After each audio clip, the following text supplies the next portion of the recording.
Cili është ndryshimi më i madh që ke bërë tek vetja këtë Ramazan? Thot besimi te Allahu dhe paqja brenda vetes. Elhamdulillah. Elhamdulillah. Falënderimi takon Allahut të lartësuar. Patjetër që bindja ndaj të Madhit Zot. Agjërimi është urdhër i Allahut të lartësuar. Zbatimi i urdhrave të Zotit gjithësisë të ndihmon që të çtohet besimi tek Allahu, të çtohet besimi tek Zoti i gjithësisë. Dhe në momentin që ti zbaton urdhrat e Allahut të lartësuar, patjetër që do të ndjesh qetësi shpirtërore.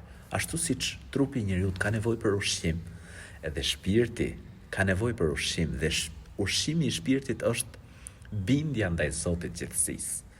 Falënderimi takon Allahut të lartësuar që ta ka mundësuar, pra që ta agjërosh, të shtohet besimi dhe gjesh paqe veten tënde.